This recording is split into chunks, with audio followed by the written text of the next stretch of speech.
ధర్మస్థలిలో ఎంతో మందిని నేను పాతి పెట్టేశాను.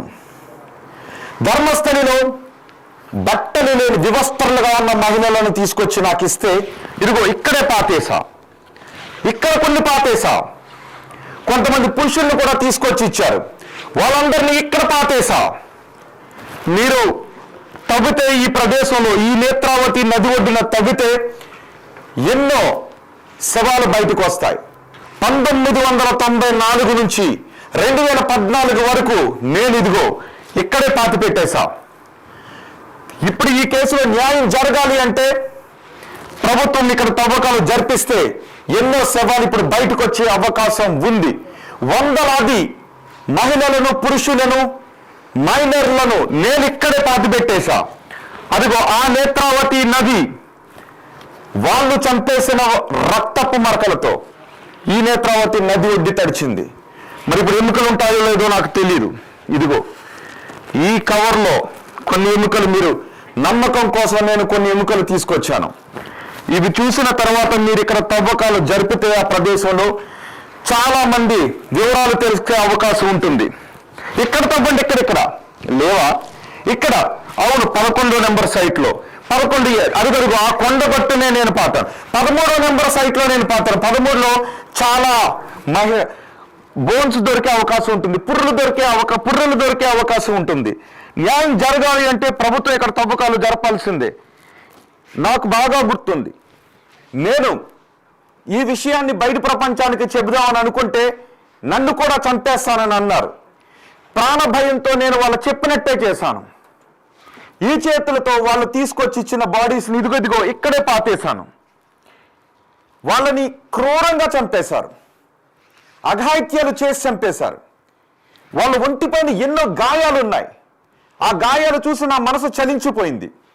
నేను ఈ విషయాన్ని ప్రభుత్వానికి చెప్పాలని అనుకున్నాను, కానీ ఆ విషయం చెబితే నన్ను చంపేస్తానని బెదిరించడంతో నేను చెప్పలేకపోతే, ఇక్కడ తవ్వండి, దొరుకుతాయి, ఖచ్చితంగా ఇక్కడ దొరుకుతాయి, ఇదిగో ఈ గోతులో దొరకవచ్చు, ఈ సైట్ నెంబర్లో దొరకవచ్చు, ఇక్కడ తవ్వండి అని చెప్పిన ఆ ముసుగు వీరుడి మాటలు విని సిట్ని వేసింది కర్ణాటక ప్రభుత్వం.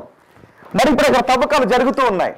కేవలం ఇప్పటి వరకు ఒక 5 బాడీస్ మాత్రమే దొరికాయి.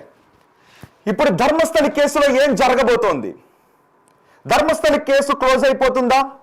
లేదు, అక్కడ ఎంతో మందిని చిత్రహింసలకు గురి చేసి వందలాది మందిని చంపేశారు అని ఆ పారిశుద్ధ్య కార్మికుడు చెబుతున్న మాటల్ని ఇప్పటికీ చాలా మంది నమ్ముతూ ఉన్నారు. ఇలాంటి ముసుగులో మనకి కనిపిస్తున్న ఆ పారిశుద్ధ్య కార్మికుడు చెబుతున్న మాటల్ని చాలా మంది నమ్ముతూ ఉన్నారు. ఈ ముసుగులోనే, ఇలాంటి ముసుగులోనే అతను అక్కడ మనకి కనిపిస్తూ ఉన్నాడు. వారం రోజుల నుంచి అక్కడ తవ్వకాలు జరుగుతూ ఉన్నాయి. 1 నుంచి 6వ సైట్ వరకు దొరకలేదు. 6వ సైట్లో మాత్రం ఒక పుర్రె దొరికింది. అంతేకాదు అక్కడ ఒక పాన్ కార్డు దొరికింది. ఆ పాన్ కార్డు దొరికిన తర్వాత ఒక డెబిట్ కార్డు కూడా దొరికింది. అయితే అది లక్ష్మి అండ్ మరొక వ్యక్తిది అని చెప్పారు. ఆ తర్వాత మిగిలిన తవ్వకాలు జరుగుతూ ఉన్నాయి. ఆ చెబుతున్న వ్యక్తి ముఖాన్ని ఎక్కడా కూడా కనపడనివ్వడం లేదు. ఆ చెబుతున్న వ్యక్తి ముఖాన్ని ఇదిగో ఇలాగే ముసుగు వేసి తీసుకుని వెళ్తూ ఉన్నారు.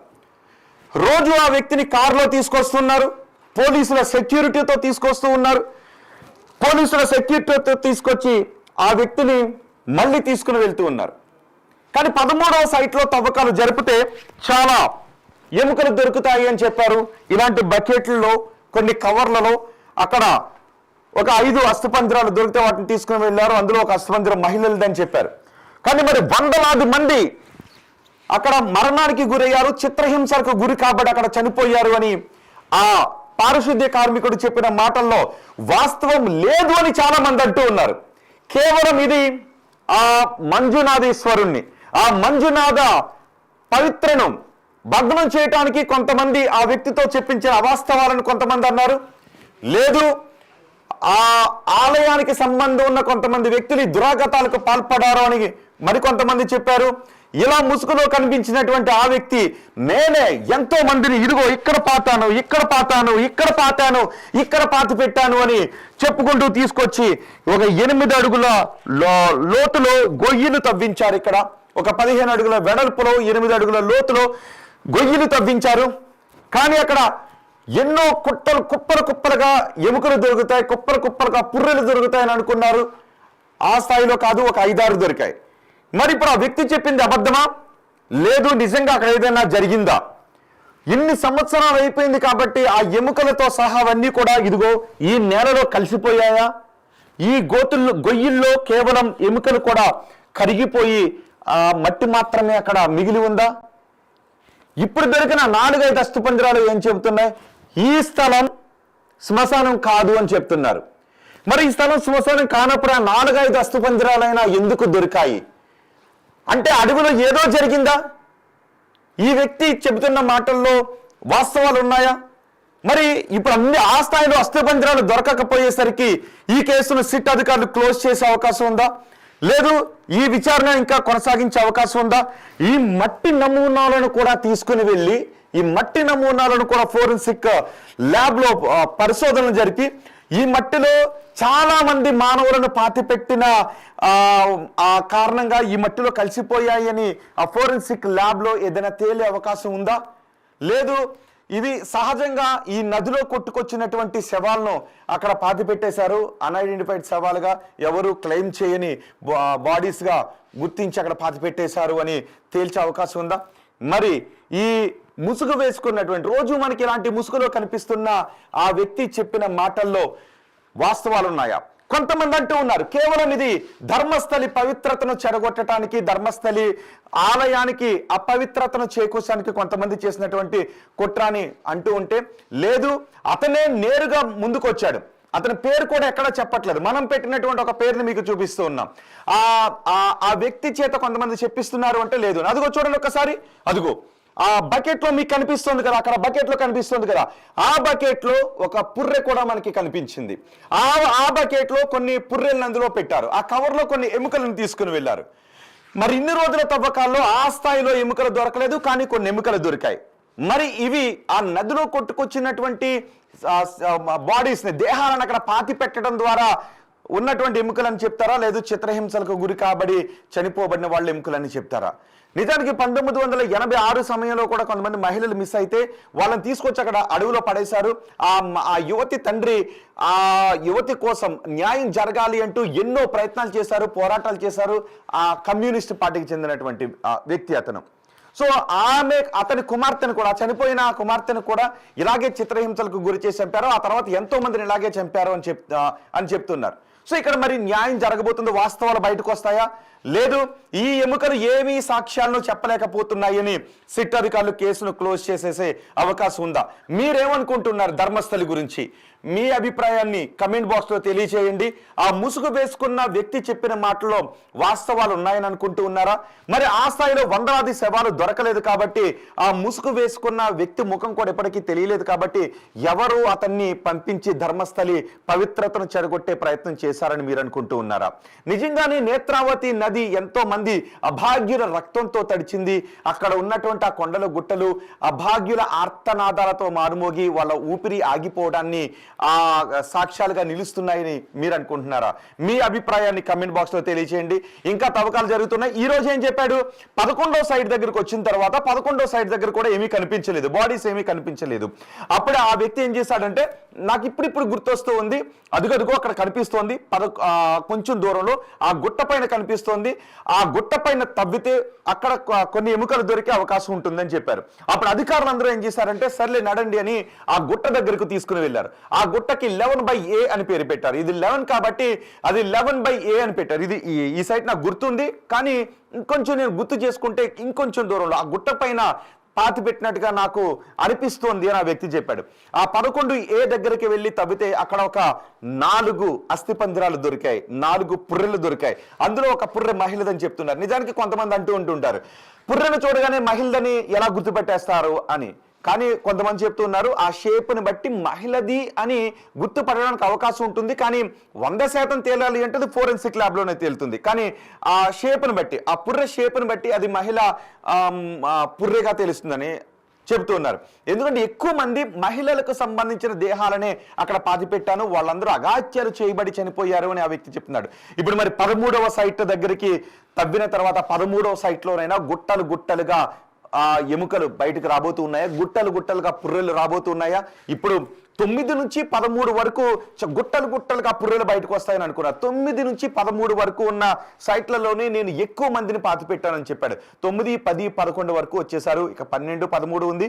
11A దగ్గర ఇప్పుడు తవ్వుతూ ఉన్నారు. సో ఈ 13వ సైట్ దగ్గర కూడా ఇలాగే దొరకకపోతే, అంటే ఈ వందలాది మంది పుర్రెలు, వందలాది మంది దేహాలకు సంబంధించిన పుర్రెలు ఎముకలు దొరకకపోతే ఈ కేసును సిట్ అధికారులు ఎలా ముందుకు తీసుకుని వెళ్తారు?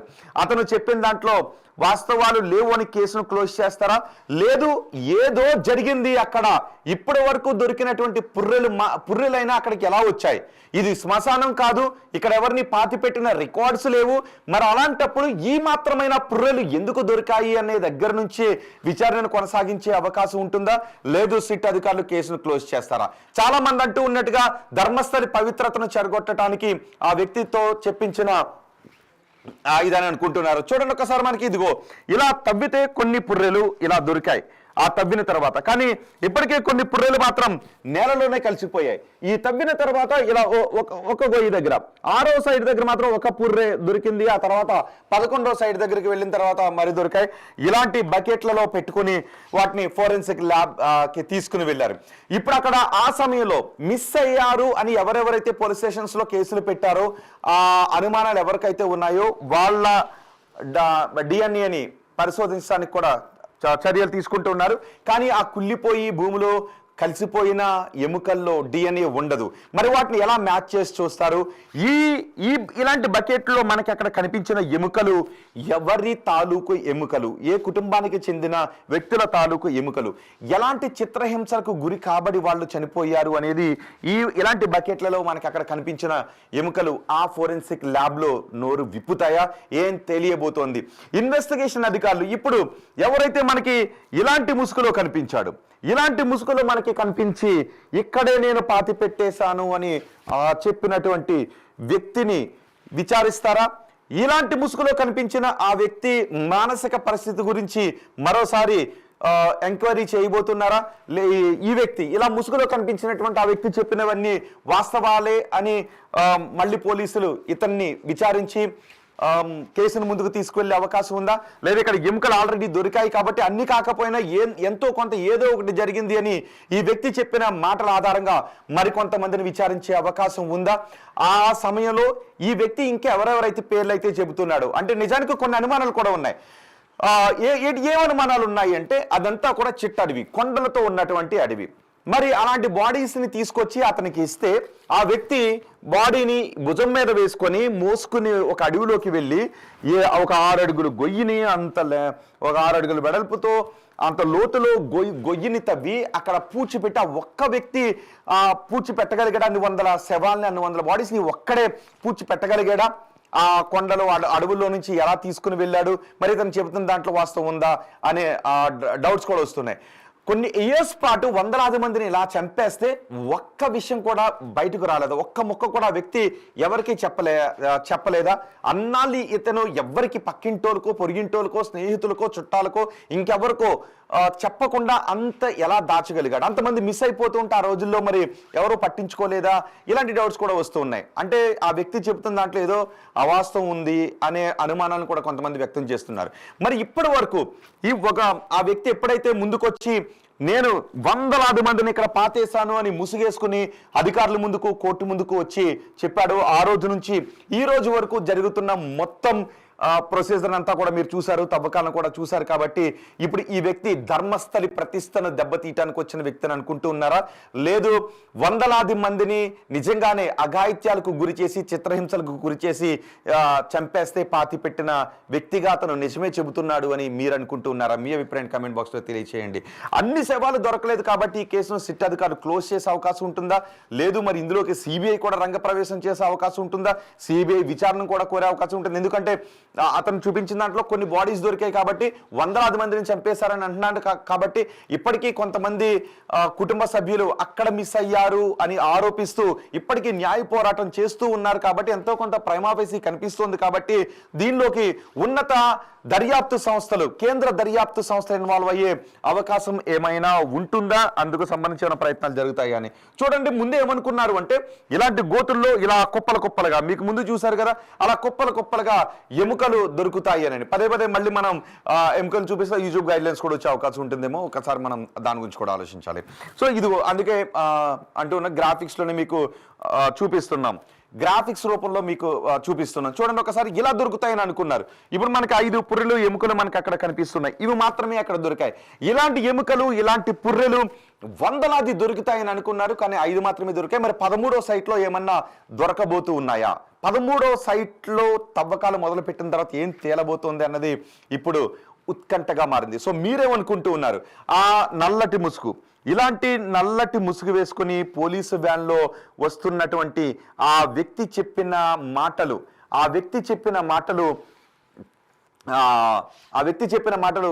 ఎవరో ప్రేరేపిస్తే ధర్మస్థలి ప్రతిష్టను మంటగలపడానికి వచ్చిన వ్యక్తి మాటలు అనుకుంటూ ఉన్నారా? లేదు నిజంగానే అతను పాతి పెట్టాడు అని మీరు అనుకుంటూ ఉన్నారా? మీ అభిప్రాయం తెలియచేయండి. మరి పోలీసులు కూడా ఏం తెలుస్తారో చూద్దాం. మొత్తానికి సిట్ విచారణను ముందుకు సాగిస్తారా?